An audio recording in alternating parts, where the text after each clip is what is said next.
Bridal hair style easy way में किस तरह से बनानी चाहिए, यह वीडियो पूरा देखिए और आपको यह हेयर स्टाइल एकदम से ही आसान लगने लगेगी। ब्राइडल हेयर स्टाइल आपको दिक्कत हो रही है तो यह वीडियो पूरा देखिए।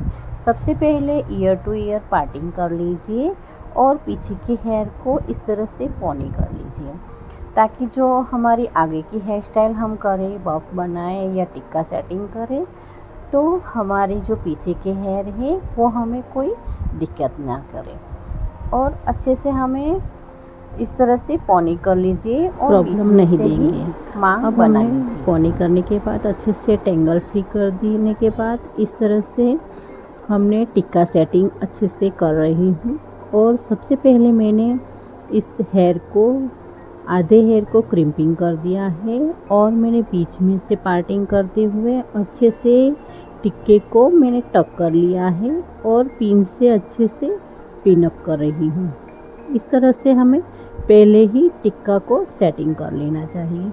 जो हमारी ब्राइड का फोरहेड बड़ा है तो हमें थोड़ा टिक्का नीचा रखना चाहिए, और हमारी ब्राइड का जो फोरहेड छोटा है तो हमें थोड़ा सा टिक्का ऊपर ही रखना चाहिए, या फिर थोड़ा सा उसका जो टिक्के का भाग है वो छोटा ही हो। इस तरह से ही हमें टिक्के को सेट करना चाहिए और चूज़ करना चाहिए। अब मैंने अच्छे से इस तरह से सी पार्टिंग कर ली है। हम बफ तैयार कर रहे हैं। इस तरह से मैंने आगे के बाल को छोड़ते हुए मैंने इस तरह से अच्छे से पकड़ के हमने इस तरह से थोड़े थोड़े से कुछ बना ली है और अच्छे से सी करके हमें इस मांग को सीधा ही रखना चाहिए। अच्छे से सी बना के और इस तरह से हमें कुछ कर लेनी चाहिए। यह हमें रफ पफ पहले बना लेना चाहिए और हेयर को एकदम ऊपर की साइड करते हुए हमें हार्ड स्प्रे में इस तरह से डाल रही हूँ।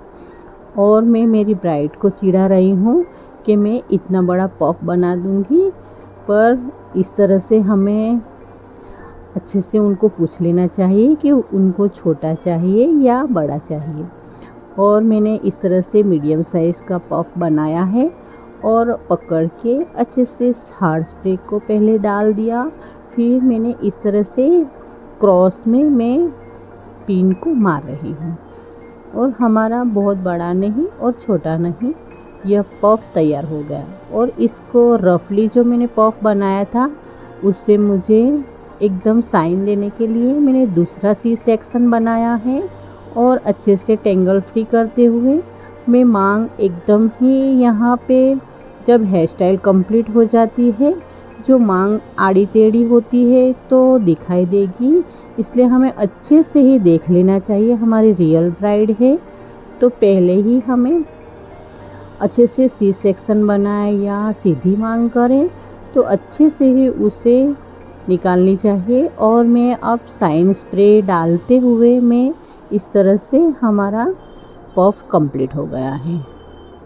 और हमें सी सेक्शन में ही हमें क्लिप करनी चाहिए ताकि हमारा पफ थोड़ा सा भी ढीला ना हो। अब मैंने आगे के हेयर जो मैंने छोड़े हुए हैं और इस तरह से हमें टिक्के को टक कर लेना चाहिए और हमें उसे पिन मैंने पकड़ के पिन कर लिया है। और आगे की हेयर स्टाइल हमें हमारे ब्राइडल को दिखा लेनी चाहिए। और अच्छे से मैंने सारे ही टेंगल फ्री करके मैं उसे शाइनिंग स्प्रे कर रही हूँ। और थोड़े से लट को मैंने इस तरह से कर्ल्स मशीन से इस तरह से कर्ल्स कर दिया है और अच्छे से सेट कर लिया है। और मैं कस्टमर को दिखा रही हूँ कि किस तरह से उनको हेयर स्टाइल चाहिए।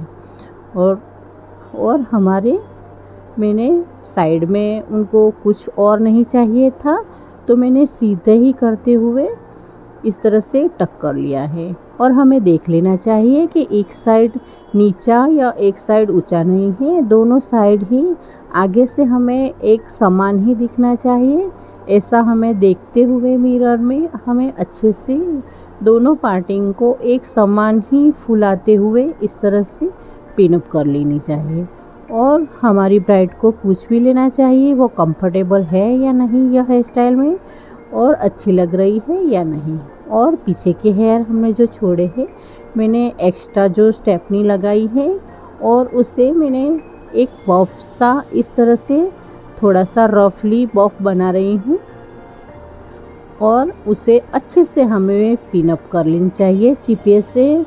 और हमारी जो ब्राइड होती है उनका हेयर स्टाइल 5-8 घंटे तक, या उनकी जो ससुराल बहुत दूर है तो उनका 12 घंटे तक हेयर स्टाइल वैसा का वैसा रहे, इस तरह से उन्हें हमें अच्छे से क्लिप करके इस तरह से मैंने एक्स्ट्रा जो हेयर स्टाइल आती है उससे मैंने इस तरह से लगा दिया है। हमारा आर्टिफिशियल जूड़ा मैंने इस तरह से डाल दिया है और अच्छे से हमारी हेयर स्टाइल कंप्लीट।